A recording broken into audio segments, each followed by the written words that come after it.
Hey, tea sippers. Hey, hey, hey. Happy Tuesday. Let's check this out. See what the feds is doing. He had 3 AK-47s found, federally charged. Let's go. Of the state of Minnesota have worked together. Last night, the U.S. Attorney's Office filed a complaint bringing an array of federal charges against Vance Boelter for his horrific attack on our state and our elected representatives. Political assassinations are rare. They strike at the very core of our democracy. But the details of Boelter's crime are even worse. They are truly chilling. It is no exaggeration to say that his crimes are the stuff of nightmares. Boelter stalked his victims like prey.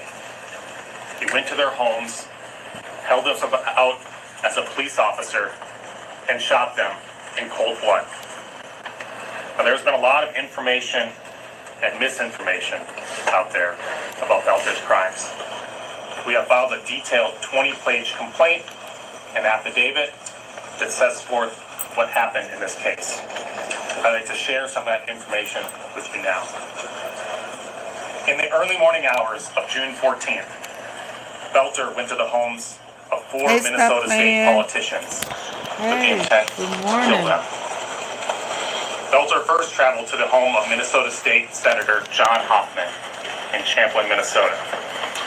Boelter arrived at the senator's home disguised as a police officer. He arrived in a black SUV with emergency lights turned on and with a license plate that read police. Boelter wore a black tactical vest and body armor. He carried a flashlight and a Beretta 9mm handgun. He also wore a hyper-realistic silicone mask.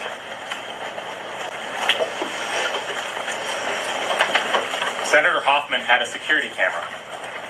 I've seen the footage from that camera, and it is chilling.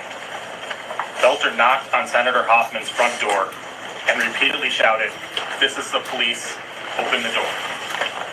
Senator Hoffman and his wife, Yvette, came to the door.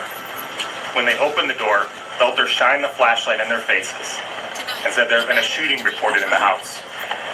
Boelter asked if they had any weapons. When Boelter lowered his flashlight, which he had shined in their face, they realized that he was not a police officer. They shouted out, "You're not a cop. You're not a police officer." Boelter then announced, "This is a robbery," and forced himself into their home. When Senator Hoffman attempted to push Boelter out and stop him from entering his home, Boelter shot him repeatedly. Boelter then shot Miss Hoffman repeatedly. Boelter fled the scene, and the Hoffman's daughter called 911. Unfortunately, the Hoffmans survived, although they remain hospitalized. After shooting Senator Hoffman and his wife, Boelter traveled to the home of another Minnesota state representative in Maple Grove, Minnesota. Video surveillance showed that Boelter rang the doorbell at the state representative's house at approximately 2:24 a.m. on Friday night. Again, he was dressed as a law enforcement officer, wearing a tactical vest and body armor, carrying a handgun and a flashlight, and wearing that same hyper-realistic silicone mask. Again, the images, as you can see on the screen, are haunting. Unfortunately, the state representative was not home. She and her family were gone on vacation, and so Boelter left. Boelter then traveled to the home of a Minnesota state senator who lived in New Hope, Minnesota. He parked in the street in that same black SUV with the police license plate. At about 2:36 a.m. on Friday night, after learning of the shooting of Senator Hoffman, New Hope police dispatched an officer to conduct a wellness check on the state senator who lived in New Hope. When the New Hope officer arrived at the scene, she saw Boelter's black SUV parked down the block with the lights on. The New Hope police officer believed that Boelter was a police officer who had been dispatched to the scene to check on the status of the state senator. The New Hope police officer pulled up next to Boelter in his car, rolled down her window, and attempted to speak with him. Boelter did not respond. According to the officer, he just sat there and stared straight ahead. So the New Hope police officer, who had been dispatched to the scene, proceeded to the state senator's home, and she waited for other law enforcement to arrive. When they did, by the time they did, Boelter had left the scene.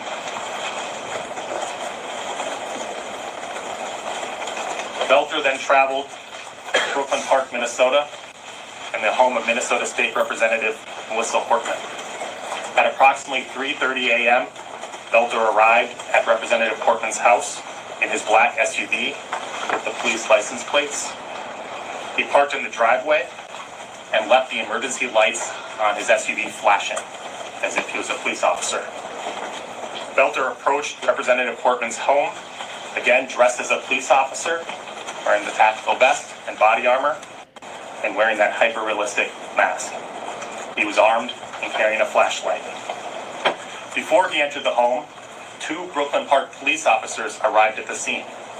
They too had been dispatched to check on Representative Hortman after learning of the shooting of Senator Hoffman.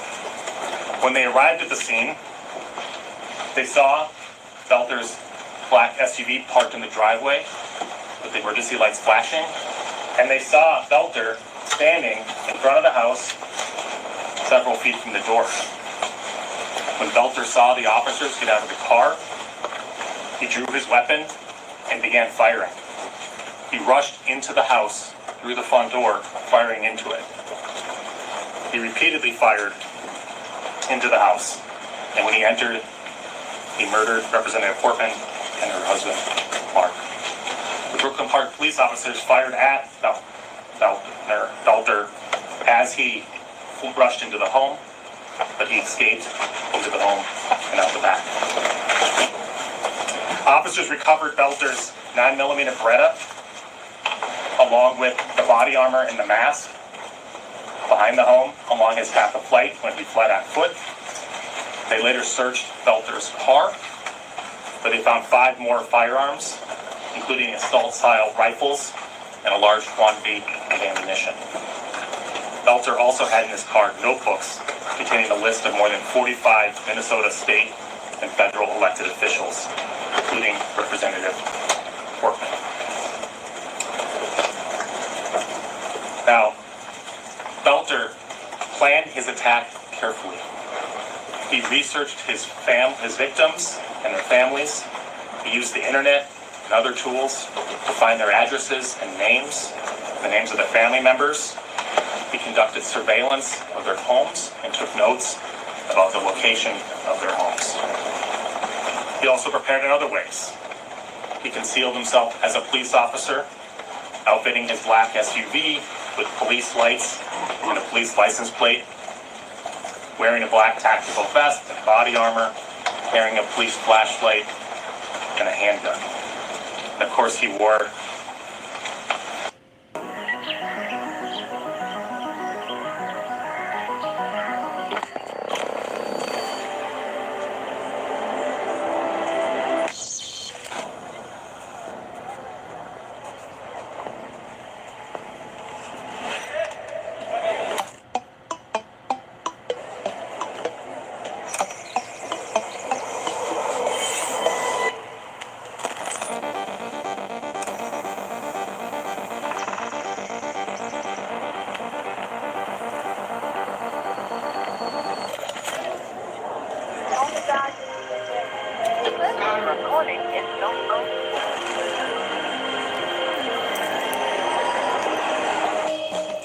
Sorry. that hyper-realistic silicone mask as seen on the surveillance videos. The video of his arrival and shooting Senator Hoffman is truly chilling. Again, it's no exaggeration to say this is the stuff of nightmares. There's a photo of the firearms found in Boelter's abandoned SUV. Based on these crimes, we brought a federal complaint charging Boelter with an array of federal charges. Counts 1 and 2 charge him with stalking. Count 1 charges him with stalking Representative Melissa Hortman using interstate facilities. And that's Title 18, United States Code 2261. The statutory penalties there are life in prison. Count 2, similarly, is charging citizen with stalking State Senator John Hoffman using interstate facilities. The maximum penalty of that count is 20 years in prison. Counts 3 and 4 charge Boelter with the murder of Melissa and of the Hortmans using a firearm, in violation of 18 U.S.C. 924J. And these are punishable by a term of life imprisonment or even death. Counts 5 and 6 charge him with shooting the Hortmans and the Hoffmans using a firearm, and both of those counts also carry a maximum sentence of life in prison.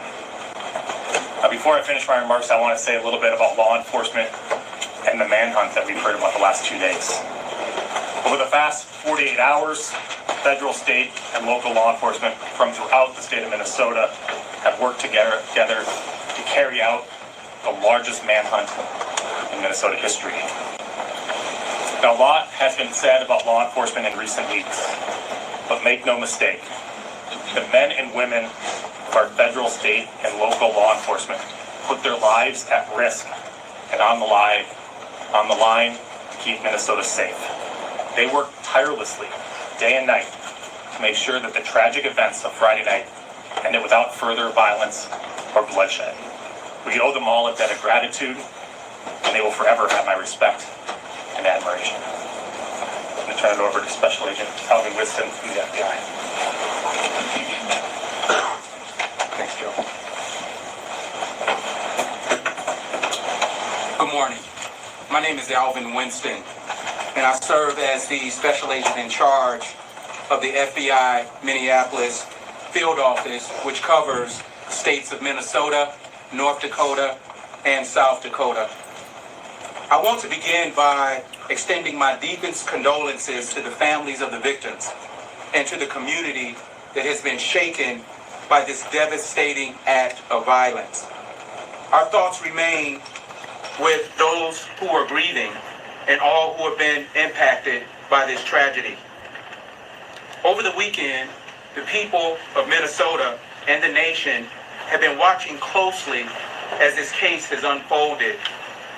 The Minnesota Bureau of Criminal Apprehension provided a detailed update yesterday, so I won't repeat those specifics. This was a targeted attack against individuals who answered the call to public service. The FBI's role in moments like this is clear: to stand alongside our partners, bring federal resources, intelligence capabilities, and reach to the effort, not just to apprehend the individual responsible, but to understand the full scope of the threat. That work continues. This case became the largest coordinated manhunt in Minnesota's history. We are proud to stand shoulder to shoulder with our law enforcement partners across the state. No single agency could have done this alone. I'm glad he wasn't and because of that unified brother. effort, a dangerous individual was taken into custody. Hi, Christina.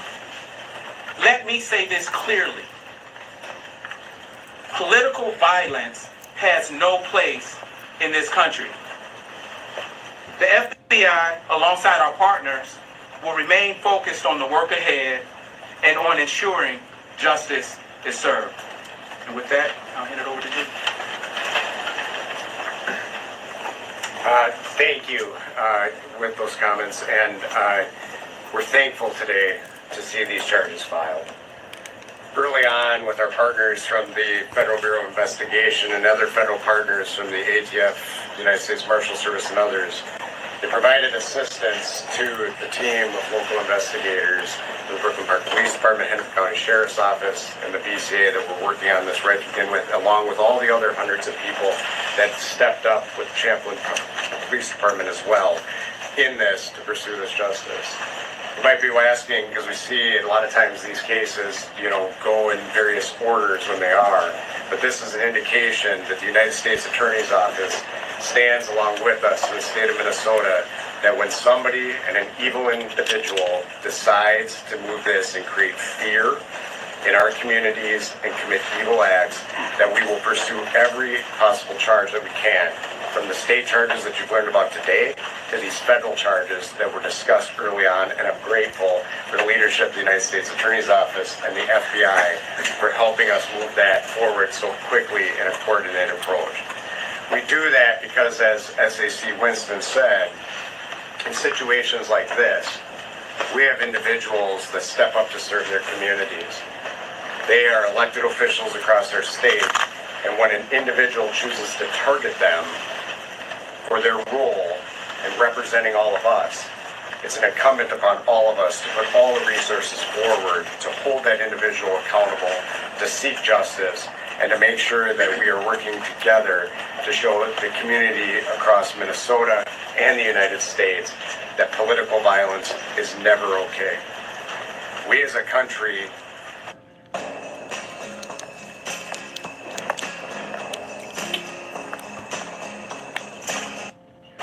are formed on the basis that we have political discourse and that we have debates ongoing on what we do, and that we elect people day in, day out to represent us.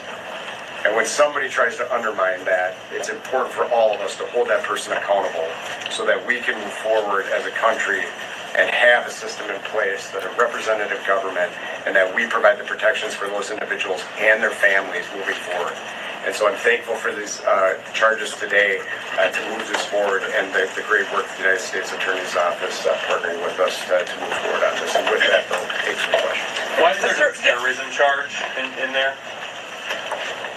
Why is it not a terrorism charge is the question. We brought the charges that we think are appropriate right now. Obviously, these crimes are about 48 hours old, so it's an ongoing investigation. I can't comment as to what other charges may or may not be brought. Did he have any help? Did Mr. Boelter have any help? Will you seek the death penalty? Thank you for the question. Will we see the death penalty? It's too early to tell. That is one of the options for several of the charges, though. Did Mr. Boelter have any assistance? Are you looking into whether he may have had assistance? And if he did, what are the potential consequences for anybody who may have assisted him either before or after these tragic shootings? Our investigation remains ongoing in several areas, including whether or not he had anyone helping him, assisting him in either carrying out these attacks or fleeing from them. I can't comment on that at this time. There's nothing in the complaint suggesting that someone did, but the investigation is ongoing. In fact, it's just in its infancy. It's been 48 hours, most of which we are primarily focused on finding him. What are the consequences? Surveillance cameras in Minneapolis shortly after these crimes occurred. Do we know how he got from Brooklyn Park to Minneapolis? Was it on foot? I don't know the answer to that. Can we speak to clarity about the state charges concurrent with the federal charges? How does that all work? Does this make null the state charges, or can President subvert the state charges? It does not nullify the state charges. They remain in place. Today, he was brought into federal custody. He'll make his initial court appearance in federal court over in St. Paul at 1:30 Central Time this afternoon. And my expectation, based on prior cases of the federal case, the federal charges will be litigated first, but the state charges won't necessarily go anywhere. Can you speak to why investigators believe he carried out this attack and for how long he may have been planning these attacks? Well, it's pretty clear from the evidence that he's been planning these attacks for quite some time. There's voluminous writings, as you've seen in the reporting, that were found both in his car and his house about his planning, lists of names of individuals. In terms of the why, it's unclear. Is he cooperating with you? Interaction with the New Hope police. What had law enforcement been told at that point? Were they aware to be on the lookout for a dark SUV that resembled a police vehicle? I don't know. I can turn that. I don't know if one of my colleagues here know. I know that they had heard about the shooting of Senator Hoffman, and being the diligent law enforcement they were, knowing that they had elected officials living in their communities, they went out to do a wellness check. I don't know more than that. What I can can say it as you can. I don't know the specifics of the question and what on that, what it is. What I will tell you is that Hennepin County law enforcement working together at that time knew of that. And so as the different jurisdictions were on duty, some of them did proactive. You know, as you've heard from Chief Bruley on this, and David Burrow, for example, or in Brooklyn Park, for example, they went out proactively to check on the status and the well-being, and that's how we countered this and prevented additional attacks, which we believe certainly could have occurred from occurring. So we don't know the specifics on the New Hope as to what they were doing, but they were tracking the shooting that happened, and so several of them were being proactive in checking on various people that they knew resided in their city. Is there reason to believe that the officers in Brooklyn, or the Brooklyn Park officers that responded, did he shoot at them, or was he shooting into the house and they kind of like chased him into the house? My understanding is it's unclear at the moment whether or not he shot at them. It's possible that he did. It's not clear. Obviously, it was a chaotic scene. And was he wearing the mask when the New Hope officer interacted with him? I believe he was, although I can't say for certain. Is there reason to believe that there was plans to commit additional violence at, say, the protests that were going on that day? I've not seen evidence of that. It's hard to say what his plan was. Obviously, he went to the homes of no less than 4 elected officials. He had a list of other elected officials, their home addresses. So, to make sure that we connect the dots properly, could you name the other 2 officials? you know, we can't at this time. I wouldn't surprise me if they publicly identify themselves, but it's not really my place to do that if they want to protect their own privacy. What's your message to Minnesotans who may get a late night knock on the door from police if something's going on in their communities? I mean, can you just speak on that? I'm going to let law enforcement handle that one. I don't know if someone, sure, please. Good morning, Police Chief Mark Bruley, Brooklyn Park Police Department. Great question. Like we sent out a message to our community when this first occurred is you always can call 911 and verify if the person at your door is a police officer. If they are a working police officer, they will be connected to a dispatch center that can validate that. So the first thing I would do is if you're concerned about it, is call 911. Obviously, there's a lot of different uniforms, and it's never wrong to do that. Can you clarify the shooting stuff? Because we were told, I believe, that the person in custody did shoot at police at the Hortman residence. That's an important detail. Yeah, so I'll answer this again. That's part of the active investigation, and I know there's been a lot that's going on, but as any time law enforcement uses deadly force, there's a walled-off separate investigation to examine that. At that time, I will tell you, we still work through. We're gathering evidence when we go through. This happened incredibly fast. What I can tell you is the police officers that were there on scene, that while they were assessing the situation of that, the gunfire erupted. And we're still working through and reconstructing that crime scene. We've gathered all of the evidence related to that. And what was said there is that this is definitely happening very quickly, and we definitely know that he began shooting at the Hortmans, as will be detailed in this information, immediately once the officers were assessing the situation. Whether or not that the gunfire was returned at the officer or not, we are working through that. We need to recreate that crime scene. Can you identify the motive? And I should say, I want to say, like, in that process, that the gunfire was erupting in such a way all around that is partly why with the reasonable interpretation on some of those is where that came from. Can you identify the potential motive here? It has been widely reported that the list, his hit list, contained names of people who are abortion rights supporters. And also, can you please release the names of the 2 other targeted victims who were fortunate to get away? As I said, with respect to the other 2 potential victims, I think it's up to them whether they want to publicly identify themselves. As I said, it wouldn't surprise me if they do. They're elected officials, but that's their right. Obviously, they may have families and children and privacy interests that they need to sort through. So I'll let them do that. With respect to the potential motive, let me say this. There's been a lot of press coverage and speculation and discussion of a manifesto. I've seen nothing like a Unabomber-style manifesto in his writings. He had many, many notebooks full of plans, lists of names, surveillance, efforts that he took to surveil and locate the home addresses and family members' relationships with these elected officials. But I have not seen anything involving some sort of political screed or manifesto that would clearly identify what motivated him. Obviously, his primary motive was to go out and murder people. They were all elected officials. They were all Democrats. Beyond that, I think it's just way too speculative for anyone that's reviewed these materials to know and to say what was motivating him in terms of ideology. How about I remove you, Steve? For abortion rights supporters? How about I do that? Y'all say bye to Steve. On the list, again, there was dozens and dozens Bye. and dozens of names on, hundreds of pages of documents that were recovered with his writings on. Did he confess and give more details after he was apprehended last night? I'm not going to comment on that at this time. Can you talk about how long this pre-planning and surveillance went on? Do you have any idea? It appears to have gone on for an extensive period of time. I think it's unclear. The writings appear to have been done at various times over the course of at least months, I would say. But beyond that, it's speculative. Did he have two questions that go towards the same thing? He appeared to be involved with some kind of a home security or professional security operation. I wonder if you have any details into that. And was he familiar to law enforcement, even though he didn't appear to have any kind of serious criminal record in the state? I've seen the press reporting on his security company. I don't know anything beyond that. By Fort Pharaoh. In this case, and I have no knowledge of his. I know exactly what I post. I don't need you to Can you tell comment me. at all about, his car, the light pack, the license plate, maybe a bit of a badge sniffer? Was he obsessed with police? I have no idea that.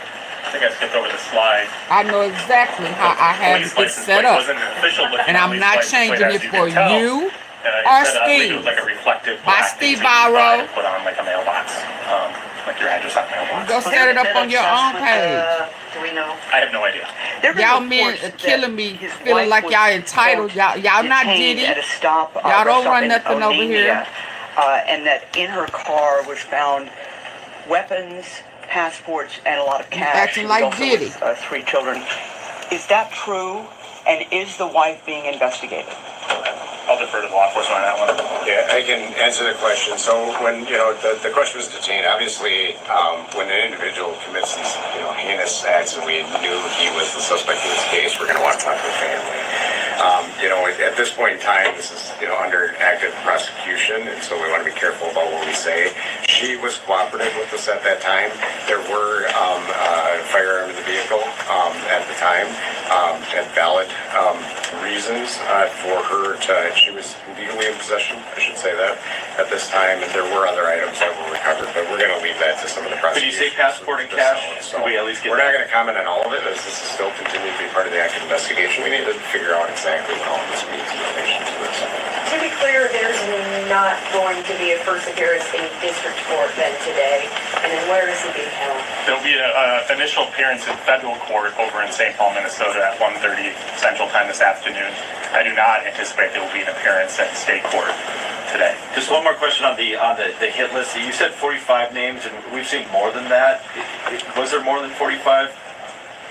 There's lots of, Yeah, and I think it can help. There's a lot of names that we're working together right now. So the FBI, there are some, and we've mentioned this, that there are some other names that are from out of state. They have been working through through our Fusion Center network across the United States, and then our partners at the FBI are helping coordinate with that in that process. The question is a good one. Part of what we're looking through is the names, the numbers that you're referencing. They are with names in multiple notebooks. Some of them are redundant. So I don't have a total number of people that were in there because some of them are overlapping on multiple lists. And again, I do want to continue to clarify.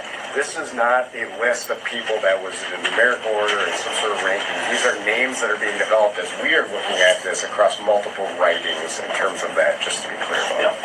And was Senator Hoffman's name even in there, though? I believe it was. Okay. Where is he being held?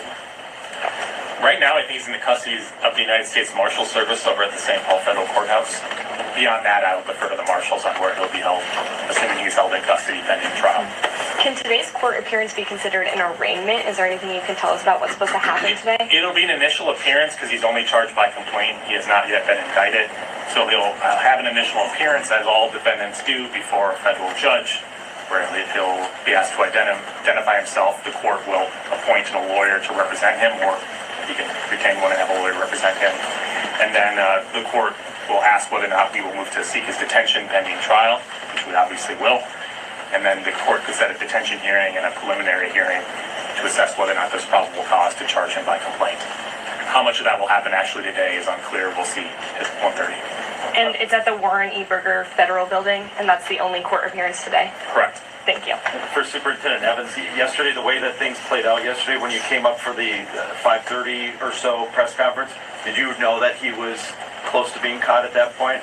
Or did it come as a surprise when you got the trail cam information or from a neighbor who saw him in the field? So that, we, as noted, we still have belief that he's in Sibley County. When we held that, we did not know the information specifically that it was there. Based on the overall investigative, that was still our belief there, but the specific information that led to his arrest at that time, we were not tracking yet.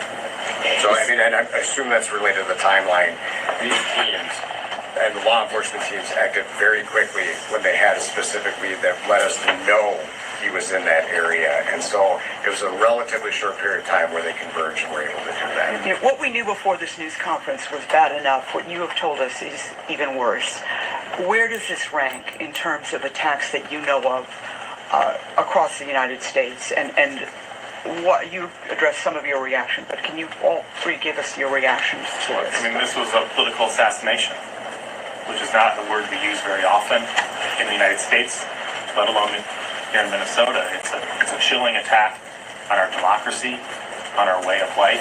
It's only the most recent example of violent political extremism in this country, and that's a trend that's been increasing in recent years. That's unfortunate. And I hope it's a wake-up call to everyone that people can disagree with you without being evil or needing to be killed or hurt. Spectrum abre cada día una puerta a posibilidades sin límites. Con Spectrum tus juegos te transportan a otro universo.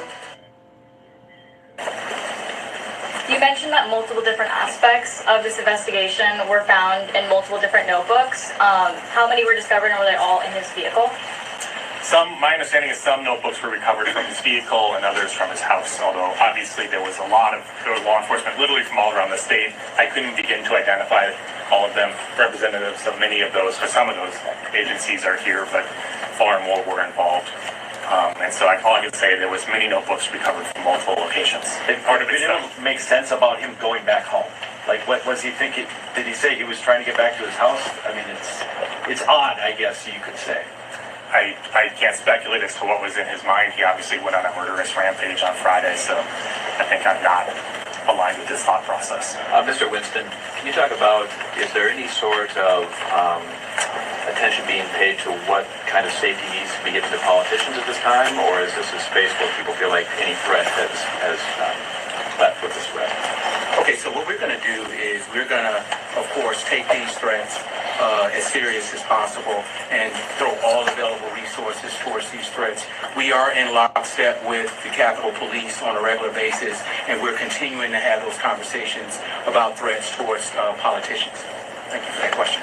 Maybe one more question here before we wrap up. Perhaps this is for Chief Rowley. Just wanted to wrap it back to hoping you could speak to just how pivotal it is that your officers acted proactively, stopping by the Hortman's house and likely stopping more victims. Yeah, great question. Just for everybody in the room. Question is, how important was it that the police officer stopped at Representative Hortman's house, which really foiled this entire plan? It's incredibly important. That started with a sergeant who was actually off duty, was walking out of the building and had heard that there was a shooting in another community at Senator Hoffman's house. Being alert, seen two officers in the police department, said, hey, drive by Melissa Hortman's house and just check on the house, would you? And that's essentially what they pulled up and found that in the driveway was the car. And essentially, a criminal act was occurring as they pulled up. Had they not foiled the plan, essentially took his vehicle away from him, which involved all his maps, all his names, all his weaponry, I would be very scared what it would look like over the next few hours had we not done that. And just to clarify, did your sergeant know about the New Hope and Maple Grove incidents, or just the one in Champlin? He only knew about the one that occurred in Champlin. Okay. So the other officer that came upon him at the second house and saw him sitting in a vehicle, did she realize, did she report that, and did they try to chase him? Did she realize that was suspect, or? I don't think she did. She knew something was awry, and then he left and proceeded to Brooklyn Park and carried out the next shooting, so got lost in the chaos of the event. Not lost in the chaos of events, but there was a new shooting shortly thereafter. It really is remarkable, the question earlier, how he went to 4 houses that night, and in 3 of them, or 2 of them, he encountered law enforcement. At the 3rd and 4th one, and the 2nd one, no one was home at all. It's remarkable how diligent law enforcement was at 2:30, 3 o'clock, and 3:30 in the morning on a Friday night, that they were responding to just do wellness checks on our politicians. It's a testament. The last 48 hours have been an incredible testament to the professionalism and dedication and commitment of our federal, state, and local law enforcement. Thank you all. Thank you.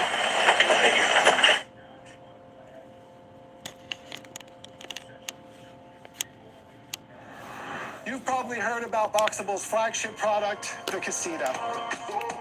Come on in. And welcome back here to Live Now from Fox. I'm Andrew Kraft. A gorgeous Live Now picture there over Los Angeles. And earlier today, that's where we learned that, according to the U.S. Attorney's Office there for the Central District of California, an illegal immigrant from Guatemala has now been arrested on a 4-count indictment, alleging he led one of the largest human smuggling organizations in the United States, a ring that smuggled approximately 20,000 illegal immigrants from Guatemala to destinations nationwide over a 5-year span. Fox News correspondent Alicia Acuna on this story. Oh, wow. Organization caused deaths. Federal authorities in Los Angeles announced the takedown of a Guatemalan criminal organization responsible for one of the largest human smuggling operations in the United States. On Friday, agents arrested Eduardo Domingo Renoch Matul and Cristobal Mejia Chay, both illegal immigrants from Guatemala, for allegedly moving more than 20,000 migrants into the U.S. since 2019. The Border Patrol says agents noticed illegal Guatemalan immigrants being transported with large amounts of cash. This was more than just a regional smuggling organization. This was a complex, coast-to-coast smuggling organization. Authorities say the group charged migrants up to $18,000 to get from Guatemala to the Arizona border. The smugglers would then hold the migrants in stash houses in Phoenix and Los Angeles before relocating them around the country, often keeping migrants hostage for months in this LA neighborhood if they didn't pay the transport fees. Also charged, Jose Paxtor Oxley, who was already behind bars for killing 7 immigrants, including 3 children, in a 2023 car crash in Oklahoma that happened during a transport from New York to Los Angeles. Another suspect, Elmer Obispo Hernandez, is on the run after authorities say he threatened to kill a federal agent. While search warrants were being executed in Los Angeles on Friday, he telephoned a member of the investigative team and threatened to kill that agent and his family members by cutting off their heads. The 3 suspects in custody are being held without bond and face the death penalty if convicted. In Denver, Alicia Acuna, Fox News. Alicia, thanks so much. In the meantime here, we want to listen to a little bit more of this press conference today with the U.S. Attorney there for the Central District of California announcing these arrests and what went into bringing these people into custody. Let's watch. Good morning. My name is Joe McNally. I'm the acting United States Attorney here in Los Angeles. I'm joined by my partners in federal law enforcement from Homeland Security Investigations and the United States Border Patrol, Deputy Special Agent in Charge Dwayne Engelbrandt, and Greg Bobino, Chief of the El Centro sector of the Border Patrol. I'm here to announce an indictment charging 4 defendants with operating one of the largest human smuggling rings in the nation. The indictment alleges a transnational criminal organization smuggled approximately 20,000 illegal immigrants from Guatemala to the United States via Mexico, and then transported these aliens to cities throughout the United States. The offenses alleged in the indictment show a criminal group that acted with callous disregard for our nation's immigration laws and no regard for the immigrants that they smuggled. They held individuals smuggled hostage for months, threatened them and their family members with violence, and others, including children, were killed in a horrific car crash in Oklahoma in 2023. The indictment charges 4 defendants, all of whom are illegal aliens from Guatemala who committed crimes while living in the United States. Each defendant faces up to life imprisonment and the possibility of the death penalty.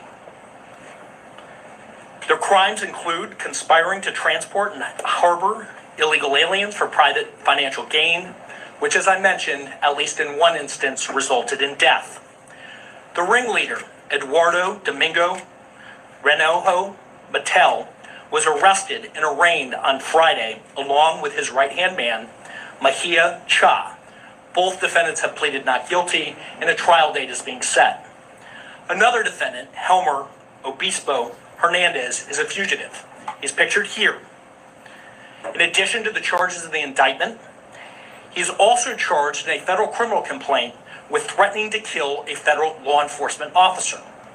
While search warrants were being executed in Los Angeles on Friday, he telephoned a member of the investigative team and threatened to kill that agent and his family members by cutting off their heads. Oh, wow.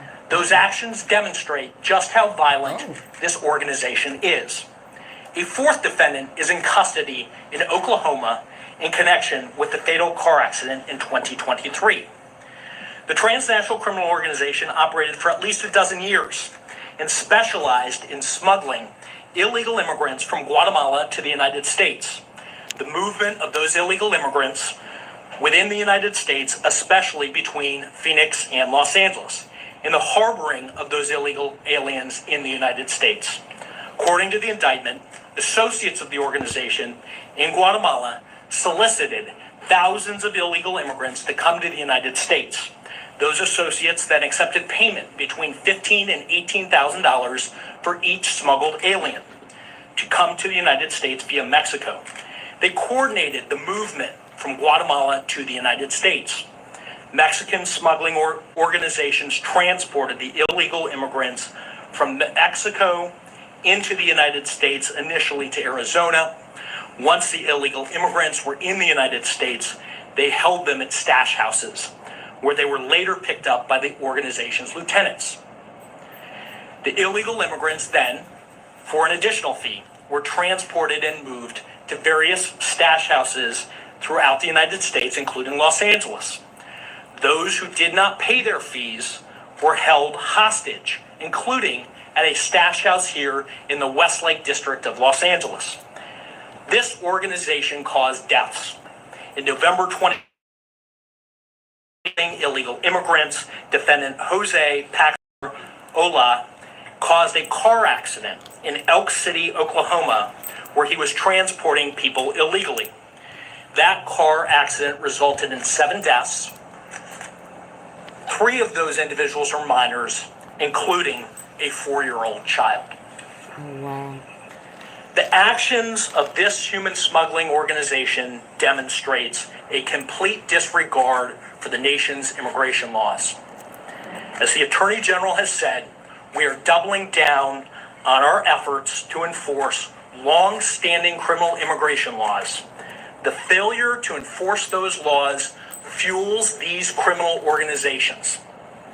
I thank Homeland Security Investigations, the United States Border Patrol, the Inglewood Police Department for their diligent efforts investigating this dangerous and violent criminal organization.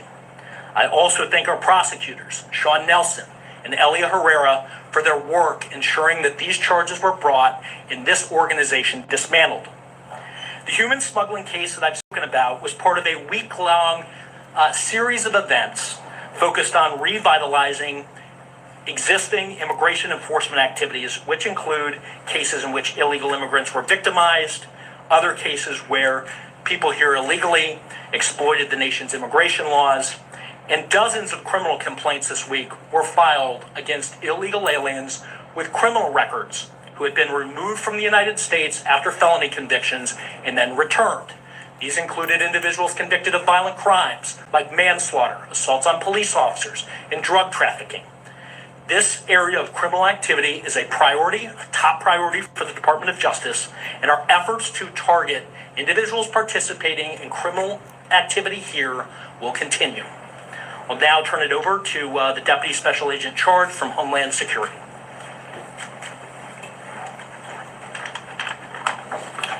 Good morning. Thank you for the opportunity to speak to you today about an important investigation that was run by ICE, Homeland Security Investigations, and Border Patrol and prosecuted by U.S. Attorney's Office in the Central District. This investigation targeted a prolific human smuggling organization that was responsible for moving roughly 20,000 immigrants into the United States. As mentioned previously, this investigation also resulted in the death of 7 migrants as they were transporting east into the interior United States, including a 4-year-old child. The organization would typically bring in their clients into the Los Angeles and Phoenix area and transport their money into bank accounts, laundering those funds and depositing those into Los Angeles-based financial institutions for banks in the region.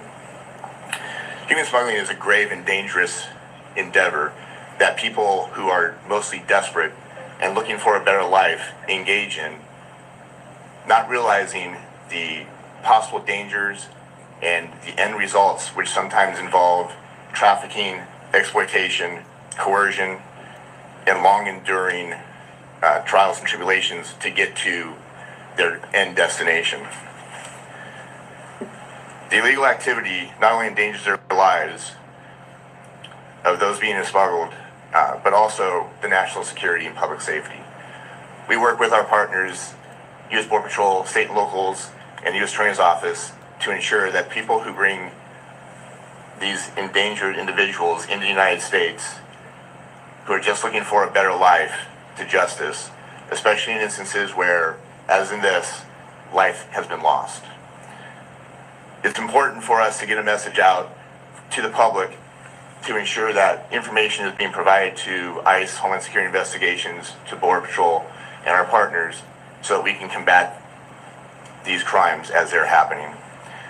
We ask for the public's assistance in calling us at 1-866-347-2423 with any information that you may have regarding smuggling organizations and human trafficking organizations that are exploiting the vulnerable in this society.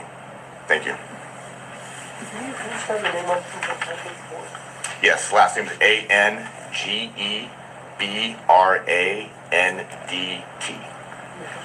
Dwayne, D-W-A-Y-N-E. Thank you. I'll now turn it over to Chief Greg Bovino, Chief Border Patrol El Centro Sector. Chief. Thank you, Joe. Good morning. Again, my name is Gregory Bovino. I'm the Chief Patrol Agent of the Premier Sector in the U.S. Border Patrol, the El Centro Sector. I'd like to thank Joe McNally, Acting United States Attorney Central District, Homeland Security Investigations, as well as allied law enforcement agencies who all took part in the important takedown of this Turco transnational criminal organization. Border Patrol specifically provided approximately 50 agents this past Friday for this takedown. Those 50 agents were from 3 different sectors: the San Diego sector, the Yuma sector, and the El Centro sector, primarily from our Special Operations Detachment, which includes BORTAC, the Border Patrol Tactical Unit, BORSTAR, the Border Patrol Search, Trauma, and Rescue Teams, as well as our Sector Intelligence Unit, K-9 teams, and our Strategic Communications. This Turco organization, as you've already heard, is a very dangerous, very prolific organization. 2021 was the first year that Border Patrol agents came into contact with this transnational criminal threat. Those were agents from our Indio station on Interstate 10 noticed a unique phenomenon of Guatemalan illegal aliens being transported westbound from points in New Mexico and Arizona. Further investigation revealed through eastbound stops with large amounts of cash and illegal aliens that this was more than just a regional smuggling organization. This was a complex coast-to-coast smuggling organization, a coast-to-coast organization. At that time, our partners from Homeland Security Investigations joined us in this investigation, as well as the United States Attorney's Office here in Central District. And in the ensuing years, a lot of good work was accomplished by all parties involved, resulting in that takedown this past Friday. I'll close by saying that border security is created. Let me say that again. Border security is created. It doesn't just happen. It's created through innovation, forward thinking, and moving the ball down the field. This Turco organization was destroyed, dismantled, top to bottom this past Friday. And that's what we're after here. That is what we are after here. With our partners at HSI, U.S. Attorney's Office, and all other law enforcement agencies, one of the most complex, far-ranging, far-reaching smuggling organizations is now out of business. On behalf of the men and women of the United States Border Patrol, it's time to turn and burn. Turn and burn. We're turning and burning onto that next target. As soon as we leave this conference room, we're on to the next one. Thank you. Thank you, Chief. I'll now take questions. Yes, sir. So you said that they are responsible for transporting over 20,000 migrants. Can you tell us how you arrived at that figure and how much time did it take them to smuggle that many people into the United States? So the organization had been operating for more than a decade based on information that we found during search warrants and other parts of the investigation. The 20,000 number is based on material that we seized during a search warrant. Trafficking Please organizations, double tap just your like screen. any criminal Just enterprise, tap your oftentimes face tracks of your and keeps phone. business records. And we found records showing a little more than 20,000 individuals being smuggled to the United States. I think it was around 20,800, so approximately 20,000 based on material that we found during the course of the search warrants. Can I ask you a couple of questions about the Oklahoma crash? Were all the victims in the vehicle? Was it a result of a DUI, and was it a result of them being chased by ICE? Yeah, I'll refer you to the indictment. It was not a result of them being chased by ICE. It was an accident that resulted during smuggling, and all of the victims were in the vehicle. Yes? Human trafficking Guatemalan man from Guatemala. you caught on Forward last charge. Friday in 41 Street in Avalon. So the individual here, Obispo Hernandez, is a fugitive and unknown where he is, whether that's in the United States or Guatemala, but he's a fugitive. He was not one of the individuals arrested. He is the individual who, during the execution of search warrants on Friday, telephoned one of the investigators from Homeland Security, one of the agents working on the case, and said that he was going to kill that agent and kill that agent's family members, including his children, by cutting off their heads. That was Mr. Hernandez. Do you have an idea if this man is related to the one that he was arrested on Friday on Avalon and 41st Street? I don't know the relationship between that individual and Obispo Hernandez. Other questions? A couple things. I just want to make sure I'm clear. So the 20,000 people who were smuggled in and essentially victims of this group into the U.S., over what time frame was that again? I want to make sure I'm clear. I think it's roughly a decade period. Well, let me break it out. I can tell you that the organization operated for roughly a decade. The exact time period of what those 20,000 victims covers, I don't know. I don't know the exact time period. And you had said that they would take money from people and put it in bank accounts. Roughly how much money are we talking about? Well, $15,000 to $18,000 was what was charged for every individual who was smuggled into the United States. As I said, individuals would then be held sometimes at a stash house. If they were not, their fees were not paid, they were held hostage, sometimes for months at a time. There was violence threatened against family members, often down in Guatemala. They would tell the individual at the stash house that, we're going to harm your family in Guatemala if you don't pay. And obviously, they also, the actions resulted in the deaths of 7 individuals, including a 4-year-old child. Yeah. Question, of the 20,000 individuals, approximately what percentage were women? I don't have that information. We can find that for you. And was this a cartel related, I'm assuming it was, but I want to put it out there. I mean, the cartels are politically being extremely violent like this. Yeah, look, what I can say is, as a general matter, smuggling organizations smuggle all kinds of things, as you know, not just humans. They do drugs, they use those same supply chains. And in order to exist in Mexico and in Guatemala, you have to have very significant criminal partnerships and ties to cartels in order to be able to operate as a general matter. Yes? Can you speak on what makes these defendants eligible for the death penalty and what your thoughts on that is?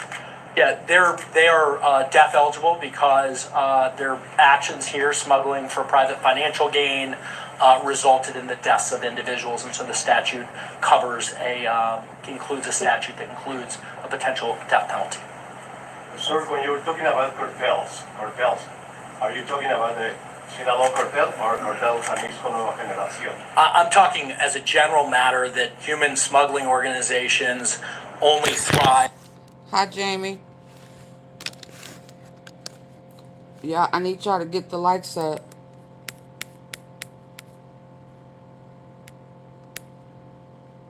And work with cartels, but for that, they're not going to be able to operate and engage in the type and scope of criminal conduct that you've seen in the indictment. One more question? Somebody who hasn't had a chance to ask one? Okay, I have a question for the H's side. Any other questions? Yeah, go ahead. So it's mind-boggling to think that only 4 people are responsible for such a large number of people being smuggled across the border. Are you looking for other suspects other than these 4 guys that you already have zeroed into this criminal activity?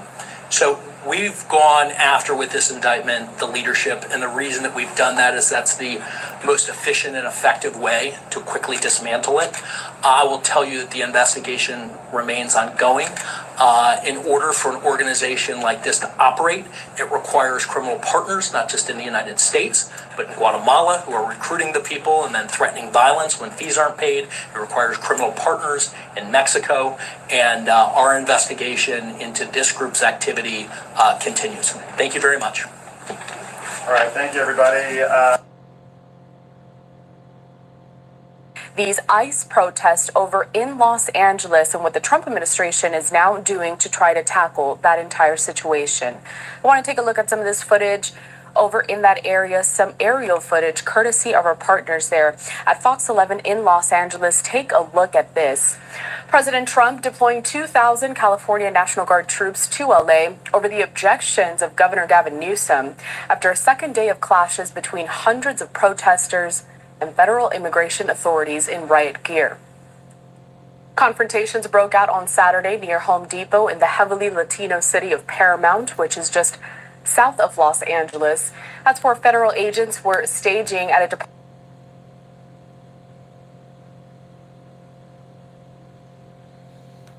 Let's go here.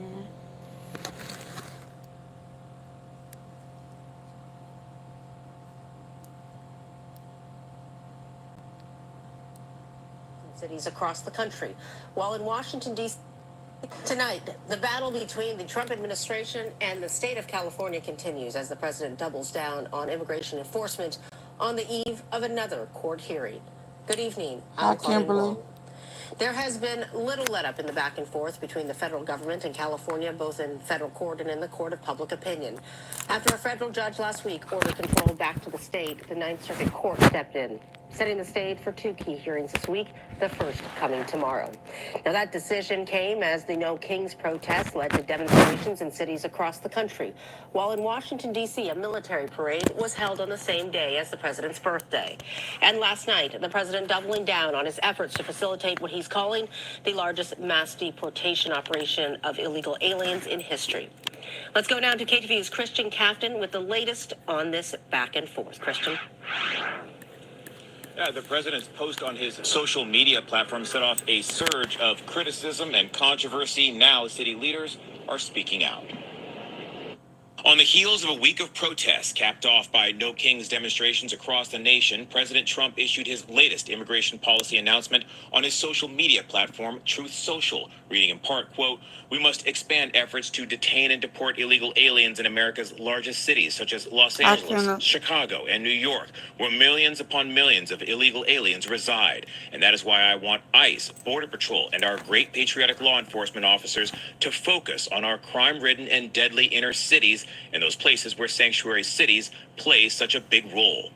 Outside one of San Francisco's immigration court buildings, a lone protester said he was there to speak out against the administration's policies. It doesn't surprise me at all. I just think it's really important to be out here and, support our neighbors, support, the people that are in our lives. Although San Francisco was not mentioned in the president's post, the city attorney said San Francisco is ready to stand against the president if he increases enforcement here. Now, David Chu said the city has already successfully defended its sanctuary policies in court and is ready to fight as long as it takes. We have defended ourselves in the courts successfully, both during the first Trump administration and during this one. We will have to respond based on whatever happens, but it's clear to us that every day this administration is engaged in unlawful action. New York City Mayor Eric Adams said his city came out to oppose the president's policies over the weekend in a peaceful display of civil protest. This was a very unique march where you had people coming from different parts of the city. 50,000, 14 arrests, no injuries to any member of service or to the protesters. UC School of Law professor David Levine said it is unlikely that there will be a successful legal challenge to the president's policy, that the executive office can deploy assets in the manner it sees fit. If the president and the Secretary of Homeland Security say, we think the big problem is New York, Chicago, Los Angeles, I think they can do that. Levine said the concern going forward is that the increased enforcement could create more opportunities for conflict, more opportunities for demonstrations, and therefore possibly create a pretext for the president to try once again to move in National Guard or possibly even active military. We're live in San Francisco. Christian Captain, KTVU, Fox 2 News. Claudine, back to you. Yes.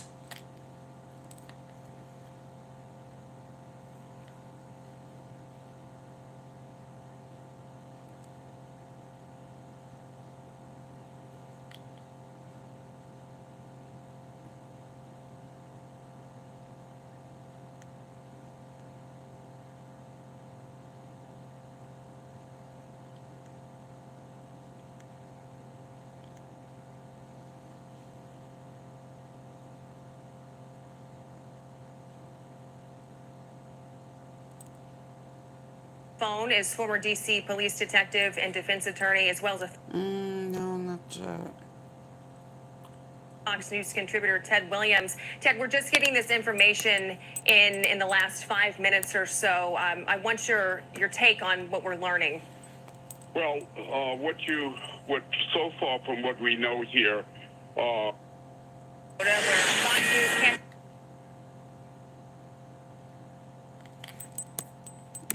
Hold on.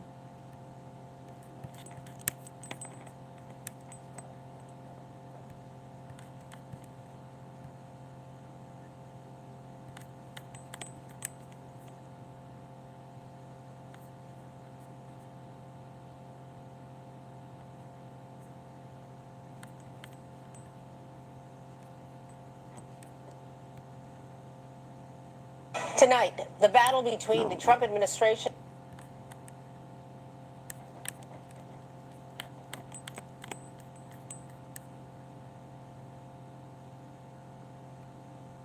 We've got Trump's immigration policy that just saw another change. It looks like ICE might be pausing raids in the agriculture and hotel industries, but Trump is doubling down on crackdowns in sanctuary cities and blue states. Take a listen to what the president said earlier today.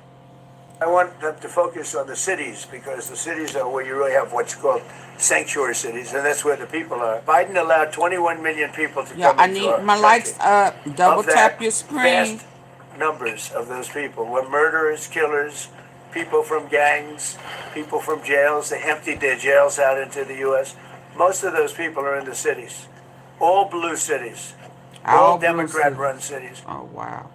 For more, here's NBC senior Homeland Security correspondent Julia Ainsley.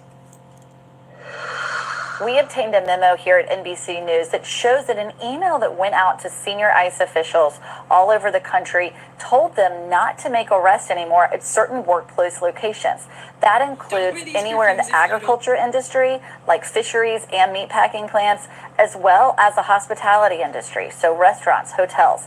The key thing is, according to two people familiar with these plans, it's not the who, but the where that's being prohibited. They don't want to make workplace arrests, but they are okay arresting employees of those industries in their communities, at their homes, dropping off their kids at school. That's the thing that's changed. And this follows a post from Trump on Truth Social on Thursday that said that he had heard from leaders of the agriculture and hospitality industries that they were losing some of their employees, and he said something needed to change. Now, at first when we saw that post, a lot of people responded and said, oh, this is Trump reacting. He's pulling back from his mass deportation plan, partly because, many thought, because of protests that we saw sparking across the country.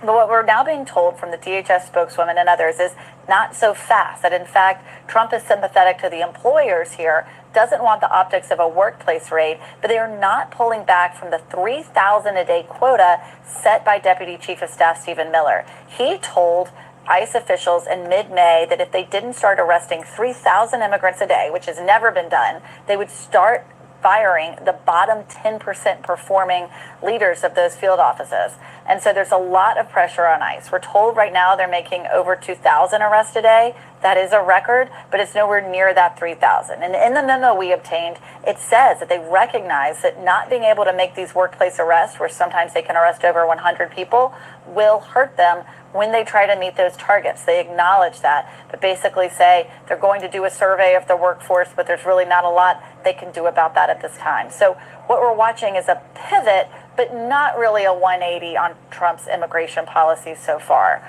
We're also paying attention to those protests in Los Angeles, and we're looking at what Trump has said about what could come next in other cities. He's really been pinning sanctuary cities, mainly led by Democratic mayors across the country, as places where he wants to ramp up arrests next.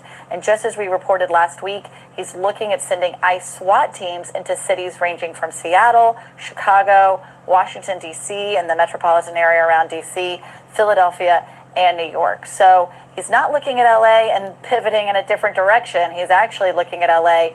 and using that as a carbon copy of what is to come as he faces off between ICE agents and the sanctuary policies of Democratic mayors across the country. We thank you for watching, and remember, stay updated on breaking news and top stories on the end.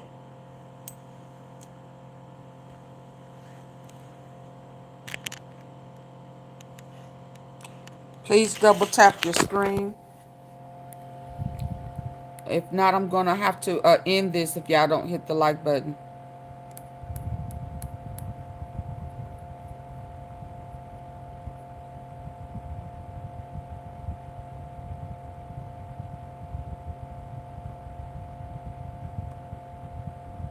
Politicians getting murdered. We've got Trump's immigration policy that just saw another change. It looks like ICE might be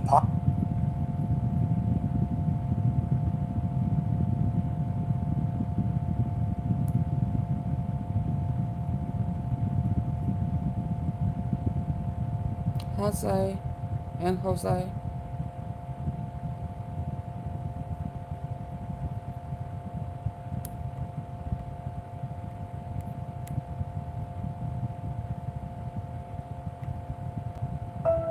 As long as probably forever, there's only been one Frosty. Because what would we even do? Add a bunch of new swirls and mix-ins like Oreo cookies or Pop-Tart pieces? That's kind of genius, actually. For a fresh way to Frosty, gotta be Wendy's. It plans to call as many as 3 witnesses. Hey, Zay, you're a guest over here. But the biggest question remains, will Bye. the hip-hop mogul take the stand Bye. in his own defense? Combs has pleaded not guilty to all charges in his sex trafficking and racketeering conspiracy trial. This week, the government's last remaining witnesses are testifying. Today, the jury saw messages from Combs's employees about freak-offs and an alleged drug deal. The jury also seeing text messages and emails pulled from one of Combs's devices showing travel arrangements for a male escort. This Z-A-Y, bye. Device likely seized in one of the two FBI raids on his troll homes somewhere last safe. year. Federal prosecutors showing the messages as they try to prove one of the charges, transportation to engage in prostitution. Also today, the judge standing firm on his decision to dismiss a juror Friday. A new juror is now in place, the male alternate, a 57-year-old architect active in Boy Scouts who now makes the jury slightly older, whiter, and less urban. How could that impact the case? We'll talk to a jury consultant. But first, we begin with ABC News Chief Investigative Correspondent Aaron Katersky. Aaron's been in the courtroom throughout this trial. He joins us live now outside the courthouse here in Manhattan. And Aaron, let's start with the jury. Bring us up to speed here. Why was one of the jurors replaced? Lack of candor, according to Judge Arun Subramanian, Eva.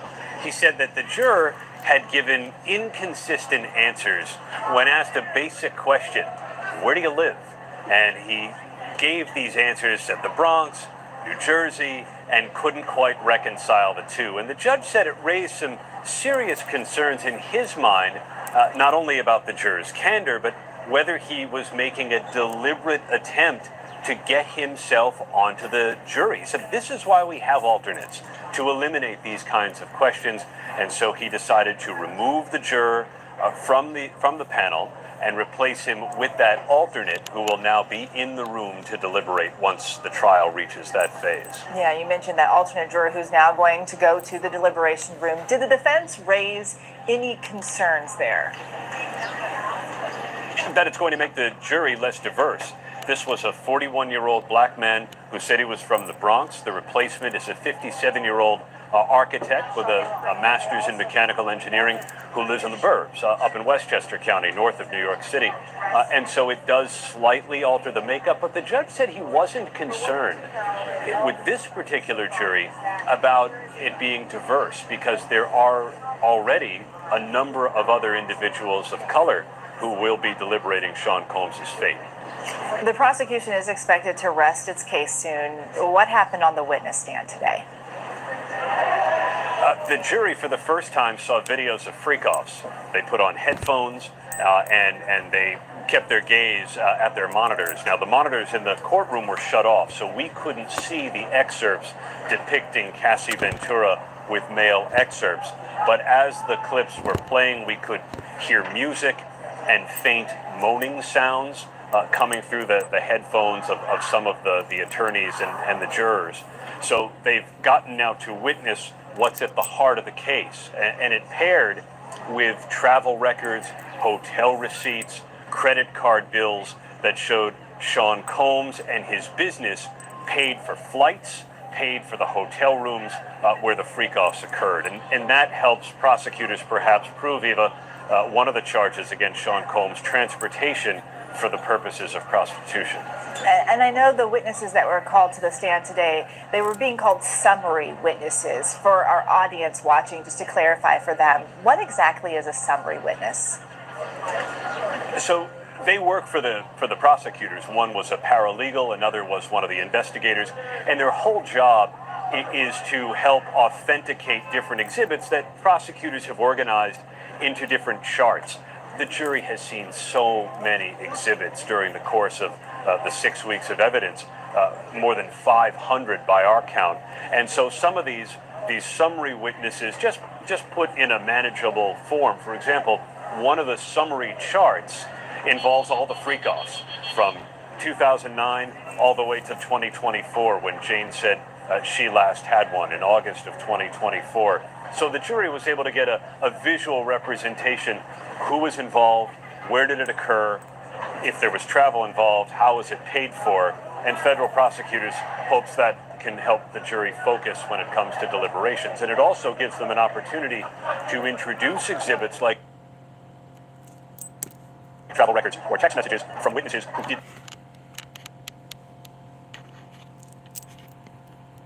not testify. The jury today also got to see not just the video that you mentioned, but other text messages today. What was in those text messages? They were talking about some of the events, and the text messages are key because they're from, say, Christina Coram, Combs's one-time chief of staff.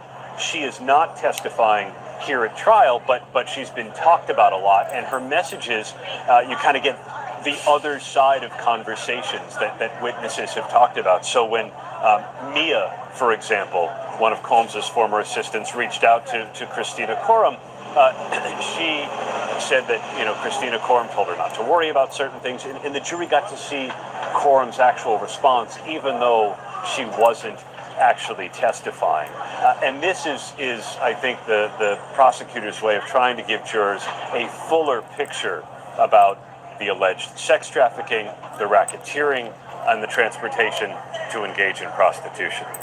Aaron Kotarski, our chief investigative correspondent, thank you so much for being with us again today. And let's dig in more to today's testimony. ABC News legal contributor Brian Buckmeyer, you were also in court today. What stood out to you?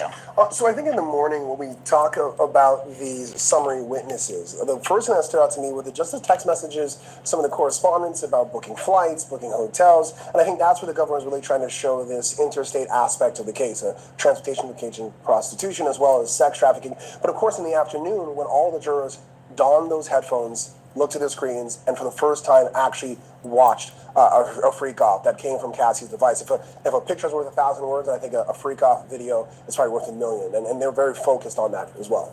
The two summary witnesses, you called them summary witnesses. We had Aaron explain to us what a summary witness is.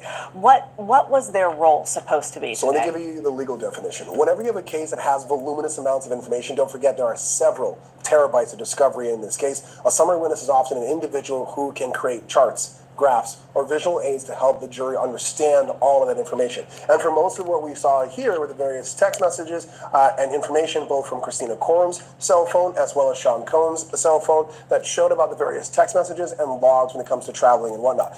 Two different individuals. We had a paralegal as well as SDNY special agent of 10 years. Now, typically, summary witnesses are paralegals.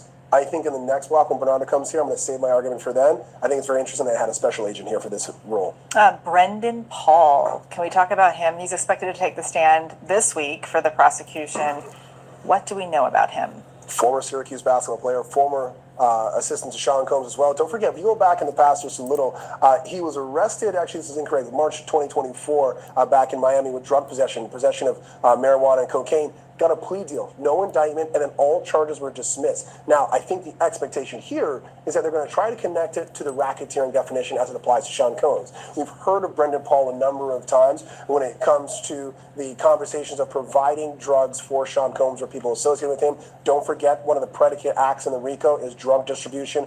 They just need 2 or more of those predicate acts to try to make out the RICO. Then they're trying to prove it here. Okay, we are hearing now that at least the names of some of the defense witnesses, because they will start their case soon. What do we know about them? Yeah, so we have about 3 witnesses in the defense that they're going to put on to begin with, beginning on Friday, they expect. Vashtas Dunlap is one that they mentioned, and that name came really easy to recognize because that is the vice president of Bad Boy Entertainment. Don't forget, this is a RICO conspiracy. I would assume they're going to have something to say about this not being a criminal enterprise, explaining away many of the arguments that the government has put forward.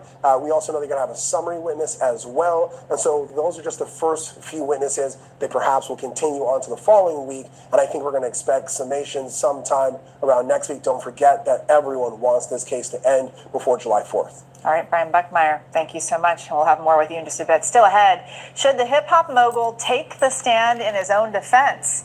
We'll get perspective from both sides. Plus, the jury shakeup, despite the defense expressing concerns, the potential impact of a new juror stepping in. Stay with us.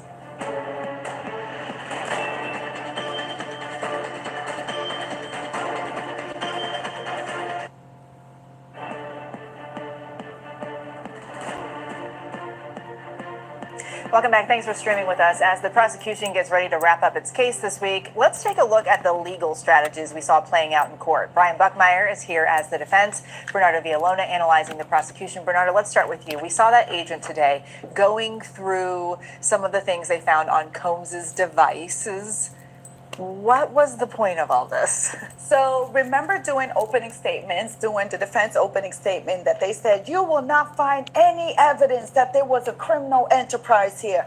Here's the prosecution ramming it down the defense throat in terms of the text messages, in terms of Christina Quorum being well aware of these freak-offs actually happening. Because before doing cross-examination, it was like, well, how will these employees know that Sean Combs was actually engaging in a freak-off inside of the hotel room? Well, here you have Christina Quorum asking at one point, well, how long do you think it's going to last? Well, probably until tomorrow night, talking about one of the escorts that they saw in the lobby that the personal assistant saw. So you also had confirmation in terms of Sean Combs' enterprise paying for these flights, paying for these hotels, having drugs being transported, dealing with transportation just in general of some of these escorts being flown in. So you have the transportation to engage in prostitution. And even at one point, they were able to point out a text message where they were asking about drugs, and Sean Combs was like, come on, be smart. Like, why are we texting about this, pretty much? I mean, I guess you can make that stretch. Christina Quorum is not saying how long is this freak-off going to last. No, she's asking how long are these entertainers going to be there. It could very well be that Sean Combs has people taking off their clothes and dancing, and that's what Christina Quorum knows it to be. That doesn't mean it's a freak-off. It can very well be people doing finger puppets. Like, Christina Quorum isn't saying, I'm facilitating a freak off, this is what I'm doing. And so if you want to make that stretch, great, but there are reasonable doubt built into the enterprise that exists here. Sean Combs is a businessman of multiple businesses, and people are going to set up hotels. People are going to set up hotels for him, people are going to clean up things for him, people are going to do things for him. They also have people on the stand who already said, I don't do this for my job. I do this because I like him and I want to advance my career. That's not an enterprise. That's people working for you. Let's not forget the one question that the defense walked right into, having to deal with Deontay or Dante, which was the personal assistant, when he was asked, did you ever engage in any criminal acts on behalf of Sean Combs? And his answer was yes. Technically, the prosecution can just run with that one-liner throughout their whole closing arguments to meet the criminal enterprise part and meet also that they were engaging in criminal acts on behalf of Sean Combs. I think if you read it from a transcript, I think you're absolutely right. I think you can make that case. But if you're actually sitting in the courtroom, you see that sass that he's getting in Xavier Donaldson, and you know he's kind of talking under his breath, I think you could take that as a facetious statement of trying to take a dig at a defense attorney for asking a question and not an actual truth. I think there's a way to work around that. The second summary witness that took the stand today, Brian, you took issue with this witness. So, I mean, and Bernardo would know this far better than I, because she's a former prosecutor. And typically, in my experience, a summary witness is a paralegal, an intern, a person who say, you know what, just take this document, make a chart, you're going to be a part of a big case. But instead, they got a 10-year vet who was also an officer. And they were going a little bit further than just what the original summary witness was saying, here are some documents, I uploaded them, they're true and accurate, here's some other. They were trying to draw an inference that because there are text messages, because a hotel was booked, because a flight was booked, then they all must have met at one location, and they don't know that. And I think they did that purposely with a person who was law enforcement to try to garner credibility from that assumption. The defense made the objection, I think the judge made a proper ruling. In the afternoon, that was dispelled, but that reeks of desperation for me, that they need someone to make that assumption to tie it all together for them, because they don't have that. Is the prosecution desperate?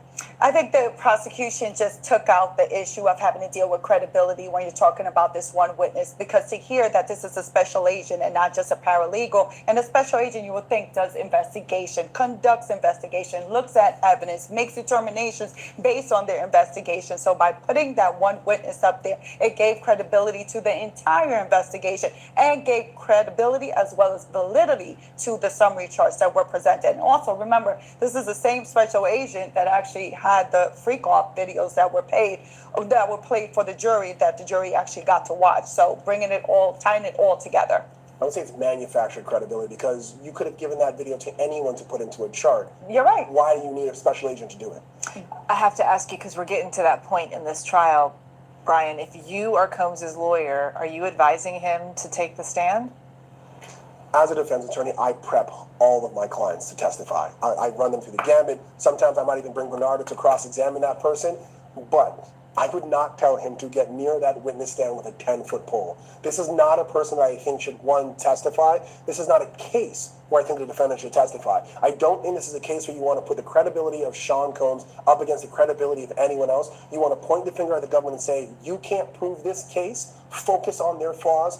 Don't look at my client. He's exercising his constitutional right. You, as a prosecution, you want a person, a witness like Sean Combs to actually testify, because it also changes the deliberation process in the sense that the jury is no longer focusing, did the prosecution prove their case beyond a reasonable doubt? Now they're turning their deliberations to, let's focus on, do we believe what Sean Combs has said on this stand? So of course, also remember, there were a lot of evidentiary rulings that didn't go in the prosecution's favor because they were missing a link here or there.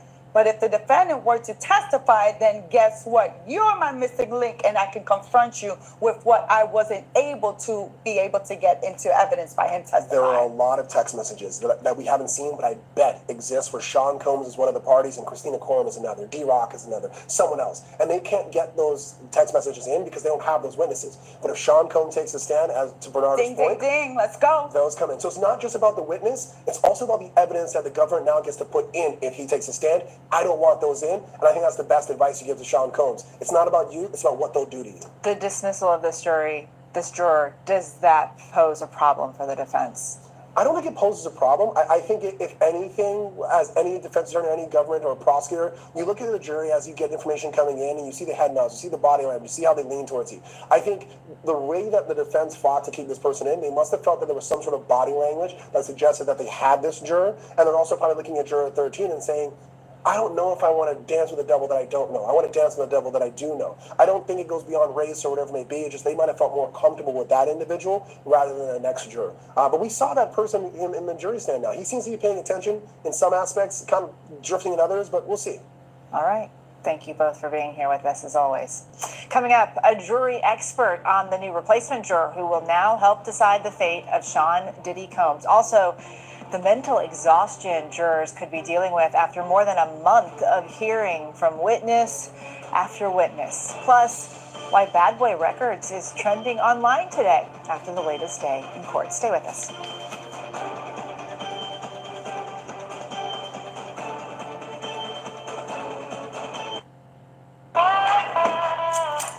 Are there any bats?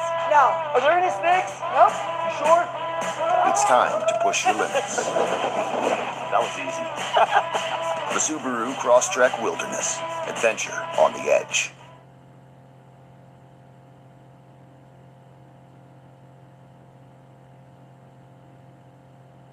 Choosing internet shouldn't be confusing. It should be based on how you live. Whether you're a casual streamer, a tech-forward super user, or a smart do-it-all-from-home. New products designed for how you live. That's G-Fiber.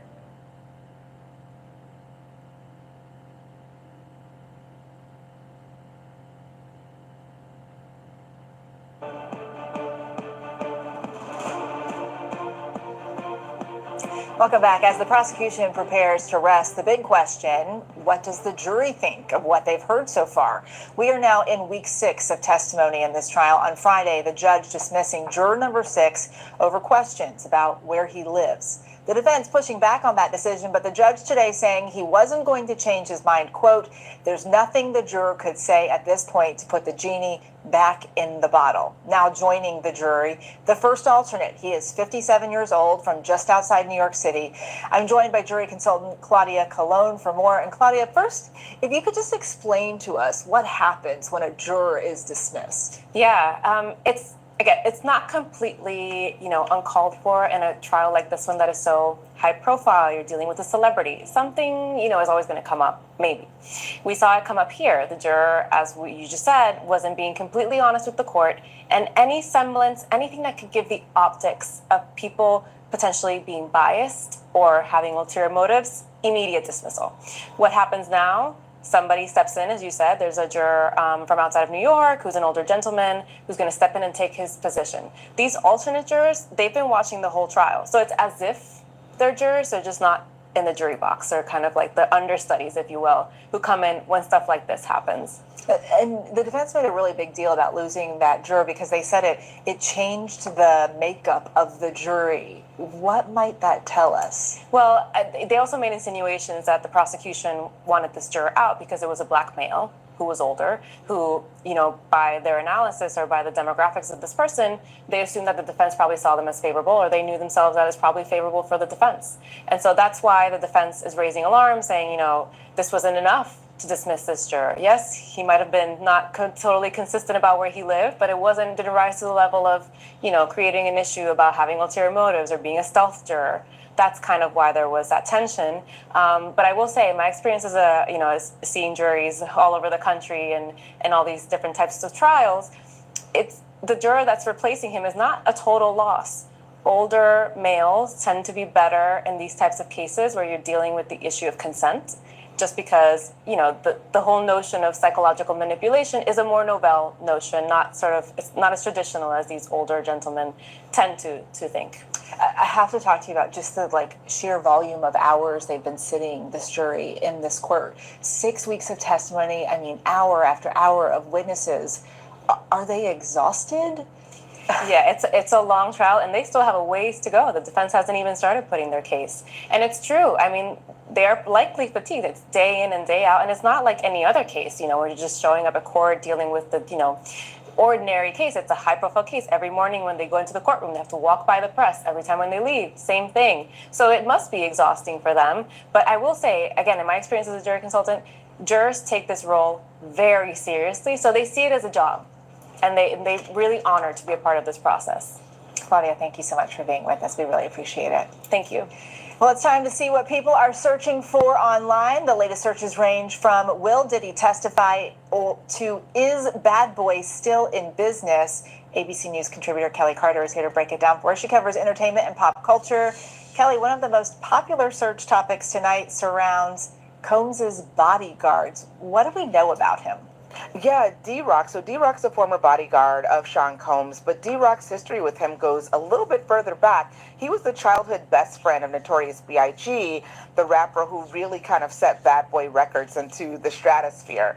And I think people have been curious to see if he's going to take the stand and what he knew. And of course, he came up in testimony again today. Everyone wants to know, will Diddy testify? That's the big question, right? And I think we're going to get our answer relatively soon. It seems like the prosecution is getting ready to rest their case shortly. They've kind of given us an indication of who else they're calling on the stand, and we'll see if he is going to testify. So just be a little bit more patient, people. We'll find out soon. Another question we're seeing, is Bad Boy still in business? Yeah, Bad Boy Records is absolutely still in business. Now, is it, chock full of all of the artists that it's had over the years? It is not. Right now, the people who are technically still on Bad Boy Records would be Christian Combs, one of Sean's sons, and Janelle Monáe is still technically a Bad Boy artist, even though she releases her music in collaboration with a larger conglomerate. But yes, it is still in business right now in 2025. And in that same thought, people are asking, does Diddy own Biggie music? It's a great question. Actually, in 2023, Sean Combs reassigned all of the music publishing rights back to his artists. So right now, the estate of Biggie Smalls owns 50% of it. And earlier this year, after the death of his mother, they sold 50% of it to Blue Primary Wave. I hope I'm saying that correctly. But it's a company that also owns legacy music. Like they own, Whitney Houston, Prince, Luther Vandross, people like that as well. And they take control of the likeness and all that good stuff. So no, the family owns half of that estate. We should also mention that a lot of the web searches we're seeing are not even real. Kelly, what's going on here? Yeah, that's an odd one, right? I think people are just so hungry to find out any information that sometimes I think people are falling for information that is not real. There are these AI-generated videos that are not truthful, and they're saying that certain people have testified that have not testified, and they're creating these videos. Don't fall for the hype. I know millions of people are watching these videos, but they are absolutely not real. Good reminder for all of us. Kelly Carter, thank you as always for being with us. Thank you. And thank you for joining us. We'll be back with new episodes every day of the trial. The show streams right here on ABC News Live, Disney Plus, and Hulu weekdays at 5:30 p.m. Eastern and Pacific. For even more on the Diddy trial, make sure to follow our podcast, Bad Rap, The Case Against Diddy, hosted by our very own Brian Buckmeyer, wherever you listen to podcasts. I'm Eva Pilgrim in New York. Have a good rest of your day.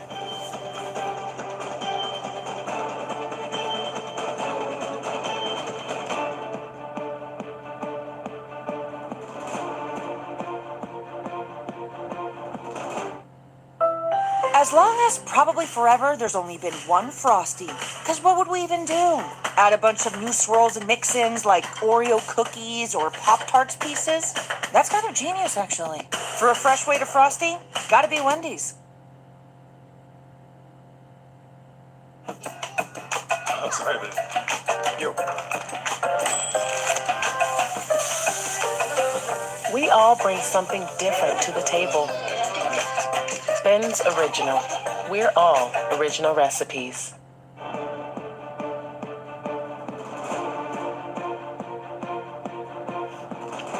Hi, I'm Evie Pilgrim. Thanks for streaming with us here on ABC News Live. Week 3 of the Sean Diddy Combs trial has wrapped, and we should note this show will contain graphic content from the courtroom today.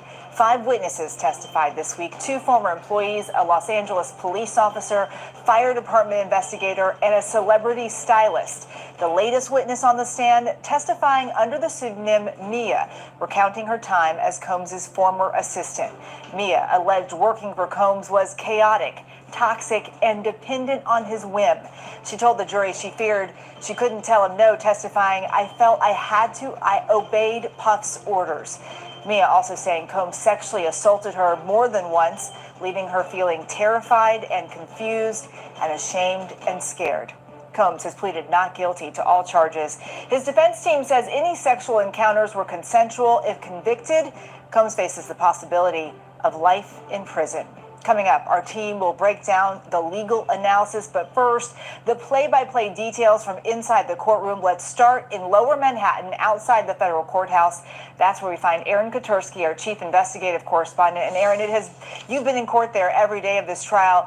The witness using the pseudonym Mia was back on the stand today for the 2nd day in a row. Today, she faced cross-examination. What happened? She faced a tough cross-examination when she was confronted, Eva, with her own social media posts, and they were flattering about Sean Combs. They called him everything from legend to her mentor, her inspiration, her rock star unicorn, whatever that is, just entirely flattering. And the defense showed these and then asked, "That's the guy that traumatized you? That's the guy you said repeatedly sexually assaulted you?" And facing those incredulous questions from defense attorney Brian Steele, Eva, Mia simply said, "Yes, I was in an abusive relationship." She explained that she was traumatized and almost sounded like she was leading this double life, concealing what she testified happened to her in this toxic and traumatizing work experience, but also being a good corporate soldier and promoting Combs when required on social media. Brian Steele, one of Sean Combs' attorneys, asked her a lot of questions about November 4th. What's the significance of that date? That's Sean Combs' birthday. It's also the day that Mia testified she was first sexually assaulted by Sean Combs. She said it happened at the Plaza Hotel here in New York City when they were in the penthouse. She said Combs pulled her alone into the kitchen, put his hand up her dress and forcibly kissed her when she did not want him to. And so defense attorney Brian Steele then questioned why she would send Combs all of these birthday wishes. There would be these photo collages. There was even one handwritten happy 45th birthday Puff Daddy and a long handwritten note flattering Sean Combs for all that he had accomplished. And Steele kept coming back to, this was a date that stuck in your mind.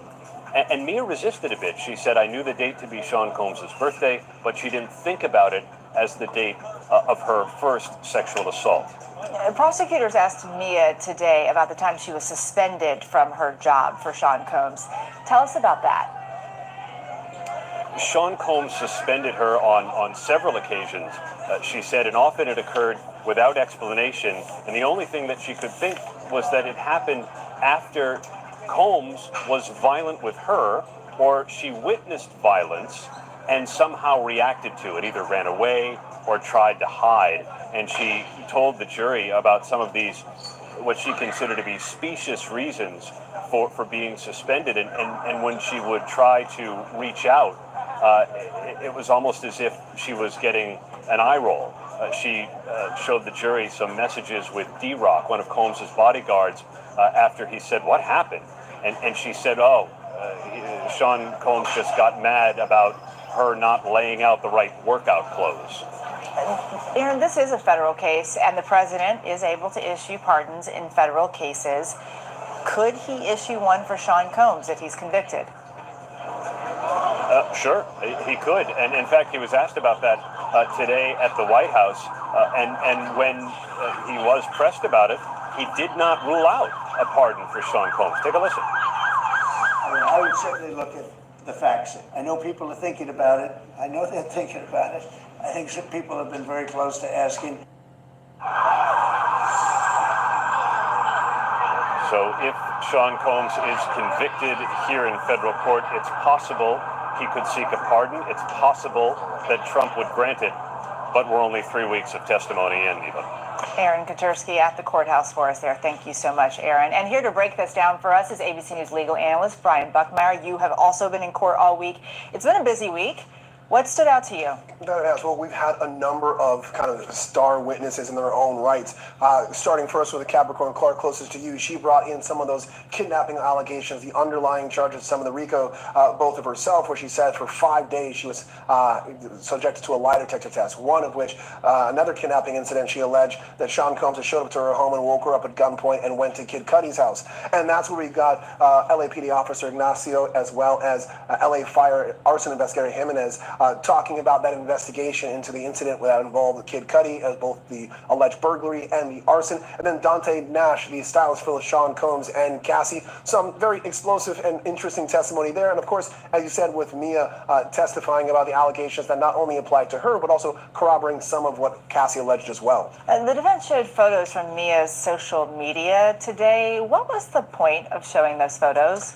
So the idea is to show that that Mia, in the same time as these allegations of sexual assault, as well as forced labor, and this very contentious and difficult working relationship, to say the least, that she had these very positive messages from social media, from a scrapbook, from what she described as Sean Combs, as Aaron pointed out, the kind of unicorn, all those other words. But she also explained why she did it. She said she didn't want her family and friends to know the misery that she was in, that her social media were just the highlights of the very highs that she talked about, but the alleged abuse was a part of those very lows that she also talked about as well. The cross of Mia got pretty tense. How do you think the defense handled that?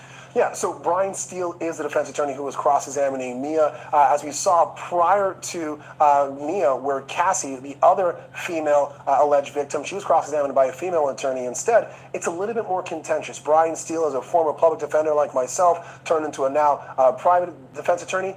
He's pushing really hard of saying, okay, you were allegedly assaulted and abused here, and then you send out this message. How could you have this type of message and feeling to a person that did this? I think it's a very dangerous way to cross-examine someone, because you don't know what response you're going to get. Don't forget about Dante Nash, who asked a very dangerous question as well, and he admitted on the stand that he did participate in crimes under the employment of Sean Combs. But so far, not a dangerous response from Mia, but definitely getting there. You can see some of the questions and responses here. During the lunch break, this was an interesting moment. The defense team tried to bring in a new piece of evidence. The judge denied that. What happened? So this is very interesting.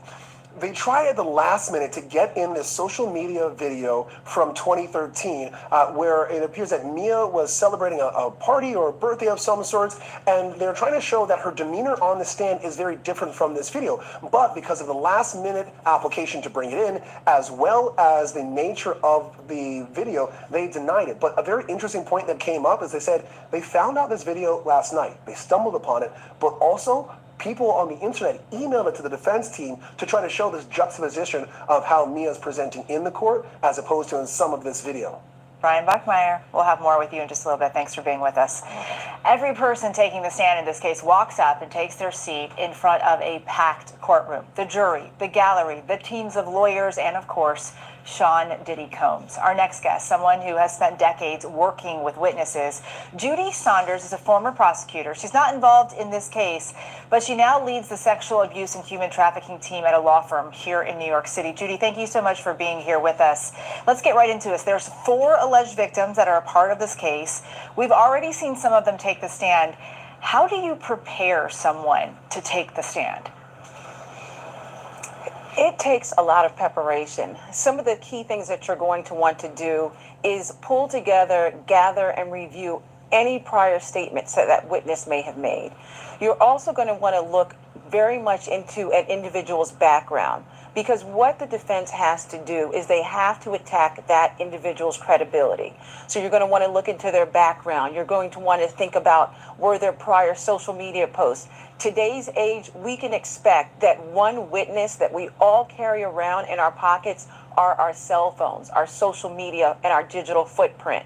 Every witness that I'm preparing to testify, we know everything that we can about what they've placed out there on the internet and online. So those are just some of the things. And you're also, especially in these cases that involve sexual violence, sexual abuse, or alleged sexual violence, you're going to want to prepare that witness for cross-examination, what it will feel like. They will feel attacked. You have to let them know that it's their time to answer directly. If they don't understand a question, you go over all of those things like that, what to say, and you want them just to convey their account of what happened in a way that the jury can understand. So those are just some of the ways that you prepare a witness. We should note here that Sean Combs has pleaded not guilty to all charges. But when someone makes an allegation like the ones that we have heard in this case, as a lawyer, how do you typically vet those claims? It takes a lot of time.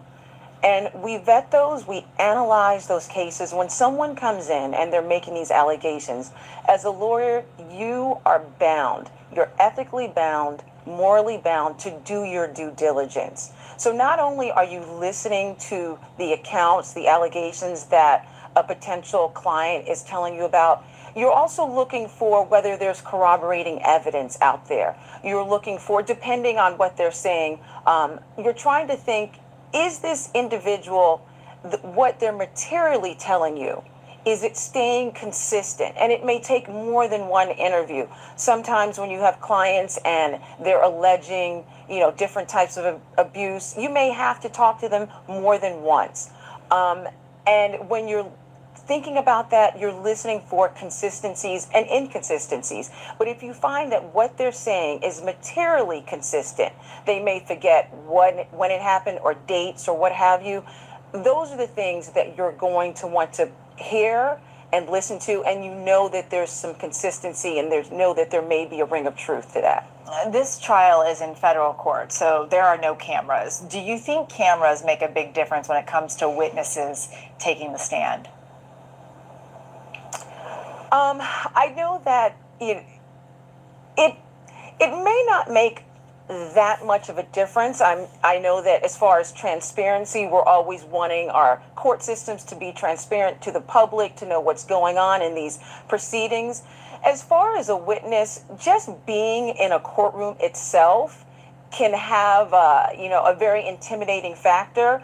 The addition of cameras, it could have an impact on how that individual is thinking and processing and listening, but it can be very intimidating to be there in front of a jury, in front of individuals in the gallery, in the audience, the judge is sitting next to you. That alone in and of itself is impactful. And so it's very likely that adding a camera could add another layer of stress to a witness. Judy Saunders, thank you so much for joining us today. And given the sensitive nature of this week's testimony, we want to make sure you know what domestic resources are available. If you or someone you know needs to speak with someone, you can call the National Domestic Violence Hotline 24/7. That number is right there on your screen. Still ahead, our legal team digs deeper into the prosecution and defense's strategy behind Mia's testimony. And we take a look at the top 5 searches today related to the trial against Sean Combs.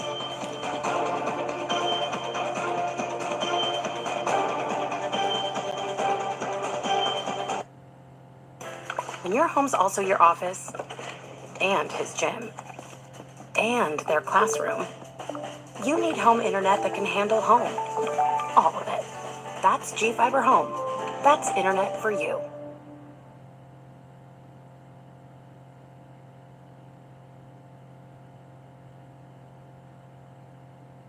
Coffee, $2. Lottery ticket, $2. Slice of pizza, $2. Gum, also $2. Fresh real dog food, Starting at as low as $2 a day, you get fresh, human-grade food that's pre-portioned, developed by on-staff, board-certified veterinary nutritionists, delivered right to your door, and comes with 24/7 customer support, all for your dog. What's the best thing you've spent $2 on?